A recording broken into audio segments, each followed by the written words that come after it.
с поемането на голям ангажимент, особено публичен, идва и следващата много важна тема, а именно как да го финансираме. И понеже аз, въпреки че работя често с числа, не съм толкова голяма и добра, за да мога да ви ги съобщя изцяло, просто не мога да си представям такива цифри, нека да прочета какво се случва в пазара на инвестициите, устойчивите инвестиции. Глобалните ESG активи могат да нахвърлят 41 трилиона долара до края на 2022, твърдим в началото на 2022, Bloomberg Business Intelligence, един от неговите официални доклади, и 50 трилиона долара до 2025. Целта беше да си представим колко голям е скока от 22 до 25. Трета от прогнозираните общи активи под управлението в световен мащаб. Тази тенденция продължава нарастването на ESG активите, след като те са нахвърлили 35 трилиона долара през 2020 година. Аз наистина не мога да си представя тези числа. Много се радвам, когато ги видя материализирани в промени в компаниите, в техни процеси, нови инсталации, но съм сигурна, че нашия следващ панелист може да си ги представи, може да ги управлява и със сигурност може да разкаже много повече за това как изглеждат устойчивите инвестиции и каква е възможността да имаме достъп до тях. Нека да поканя на сцената нашия специален гост от Европейската инвестиционна банка, Пилар Солано, ръководител на дирекция операции в Централна и Източна Европа. Тя ще ни разкаже за новите зелени облигации. Hello, nice to meet you. Nice to meet you in person. Thank you. Thank you very much. So please join. So this is your Thank you very much for inviting the European Investment Bank. Thank you for having me. It is my first time in Bulgaria and in Sofia. Hopefully not the last one. I'm very excited to be here today. And I need to speak to Jesus so that we get better connections from Luxembourg to Sofia. That would be wonderful to make our life easier. So unfortunately, I'm not a sustainability expert myself. I'm standing in for our wonderful colleague and friend, Ayla Cravey, who is our Chief Sustainability Officer at the EIB. But inspired by her, I chose to speak about a new program that we have devised at the European Investment Bank from the operational side.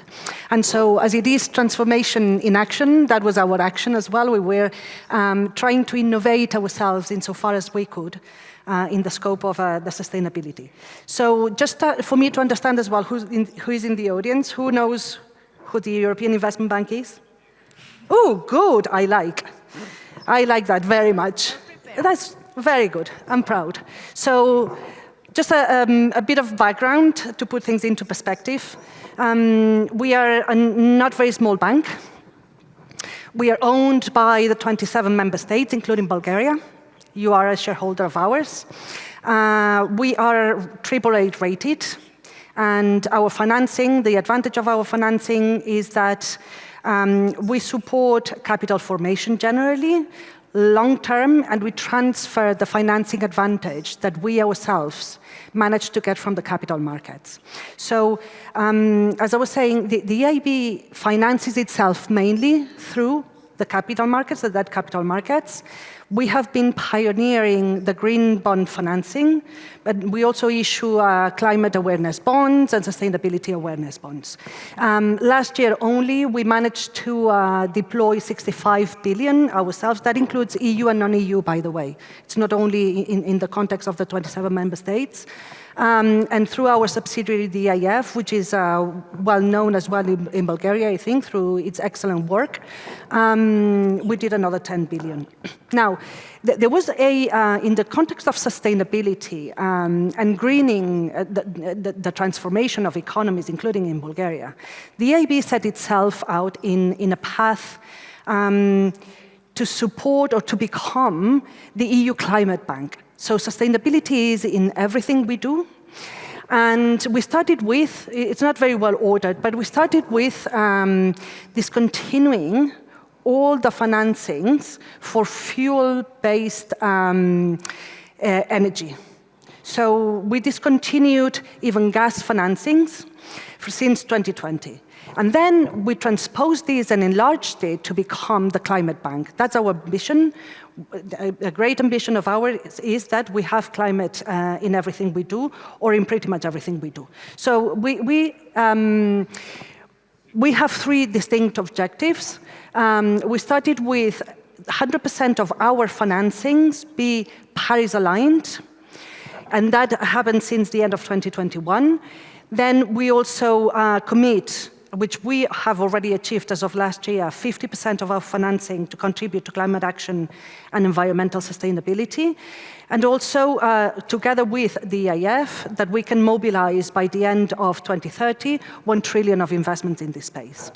This is a bit more color. 36.5 billion of our lending last year was labeled green. And so this is to highlight the different levels of areas, which includes the energy space, but not only. It is about decarbonizing economies.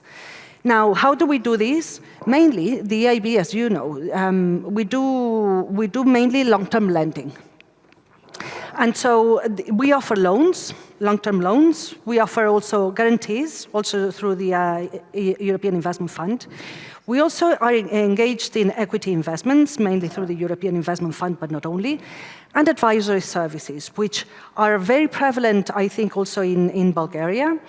And they seek to support mainly 2 broad areas or spaces. One is for upstream preparation of projects, and the other one is for technical assistance. So in complement of what we do with the financing, we also support capacity building. Typically, each transaction is tailor-made, and the terms, because they are bilateral, is tailored to the project. And we also do combine our lending with other sources of public financing. Okay? Now, this is the crux of our innovation. So, as I was saying, most of our lending is long-term, and it is tailored, it is very flexible. We support up to 50% of what we define that is eligible, in line with our criteria. And we set ourselves to negotiate bilateral, normal lending contracts. And we have added an addition now, which is, I will explain in a second what the novelty is, but we also do, in that space of lending, we provide financing through debt capital market instruments. So not only we raise EIB bonds in the debt capital markets, we also participate in bonds as a means to finance the projects. And we have done this in the past, mainly through private placements, not through public offerings or listed in the stock exchange. But we had tested the process through public offerings. We also have been acquainted in the past in participating through private placements with banks, for example, through ABS transactions, securitizations, buying a portfolio of exposures that get sold. Those we are also acquainted with. But what we're not acquainted with was in following the market standards that have been developed most recently in the green space. So, who knows the difference with green bond use of proceeds labeled bond? Very good. Good, we like you.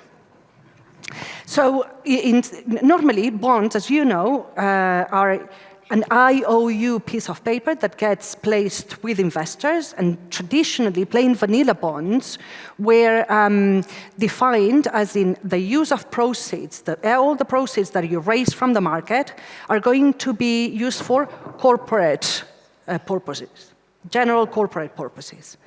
The novelty with the green bonds over the last recent years is that it has brought a lot of standardization in the rules of what kind of projects can be financed. And so any issuer will set itself on a quest of defining all the green projects that the company is going to be able to finance, whether through loans or through bonds, by the way. It's a green financing framework. And with those, you turn to the market and you follow the same principles across the board. It's standardized, it's compatible, mostly, and it follows a certain criteria that enables investors to compare and to buy on what's pre-identified as being green. Okay? So we have managed to change our processes internally, which means that the due diligence is a bit or simplified, as compared to the individual long-term loan. And in this slide, what is important for me to highlight is we're starting, by the way, so we are prioritizing three things. We are prioritizing green in the space of sustainability. We are not ready with social. There's no taxonomy for social, and we're struggling. Yet. We are struggling with sustainability linked in defining KPIs that are not being perceived as being greenwashing. So we are focusing solely on green now. We are prioritizing issuers that have already a rating. So we want to promote public offerings so that we're crowding also private sector investors.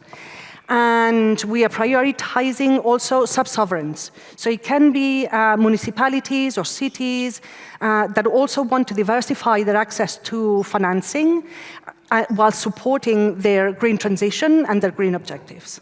So those are the main things about these things. What we need to do for us to be able to participate in those issuances, but very briefly, am I doing okay with time?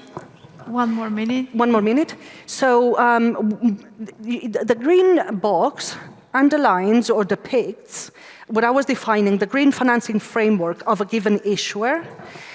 And then we need for ourselves to identify things that are compatible with our financing. That means you guys need to follow EU taxonomy, if you can. We are policy takers and we follow EU taxonomy. We are here to support also new financings. We cannot do refinancing. You can with the rest of your framework and other instruments or with the rest of any given issuance, but our money ×2 needs to finance new projects, and it should support also CapEx. We are not about OpEx or working capital. There should be a focus on new productive assets being invested in. And we clearly need to find a meeting of minds for the EU investments. You are welcome to also invest in Japan or the US, but the priority for us is to deploy money where it's going to be landing in the EU, and clearly for economically viable investments. These slides are going to be shared, right, with the audience? This is a bit too rich in information, but it's seeking to just depict how we follow the process with market issuances as well. And clearly, we need to be a little bit ready before an issuance goes to the market, so that we are clear and understanding mainly and primarily about your green financing framework. And this is a bit of a term sheet, very detailed as well, but you can get this. Finally, we have done this before. We would love to do this in Bulgaria. We are mindful of the size or the constraints sometimes that certain issuers have to tap the market. We are also keen on supporting issuers through our advisory services as necessary, and primarily in helping you work through your ambitions in the green financing framework. So that's what I had to say in the presentation. Много благодаря. Един последен въпрос от мен. Sorry about that. So it refers, you said that you will be willing and waiting for Bulgarian companies to go and work with you, starting with the consulting and then reaching the launching of green bonds, hopefully in sustainable bonds later on. But what about the infrastructure, the legal framework? Is it operating in Bulgaria? Is it a challenge while we still don't have political stability to be able to implement this legislation? Or companies and municipalities can start even now? It's a very rich question. Shortly. So I think anybody is capable of doing this in terms of regulation and infrastructure. So we are very keen in supporting the EU standards, and Bulgaria is a key EU member state. There is no such a thing as a limitation, other than whatever issuer has as a limitation in itself. So if you're a municipality and you have a limitation about the amount of debt you can raise or issue, that will be your own limitation. Or if you are a very small player and you have or you don't have a rating, that is going to be more difficult for you to tap the capital markets. let me say that issuing bonds is not a panacea nor the beginning or the end of anything. It's just an additional tool for you to be able to capture and diversify financing sources. But it's a commitment to the long run. And so it's better suited or most appropriate for entities of a relative size already, that they're going to benefit the most from tapping the capital markets. The airport of Sofia has a perfect size. Or municipalities that are rated on the BB space and upwards, they are perfect candidates as well. But there is no such a thing as a restriction, say, because of an issuer is based in Bulgaria. Благодаря много. Thank you very much for your time. I think we are just in time for the next speaker.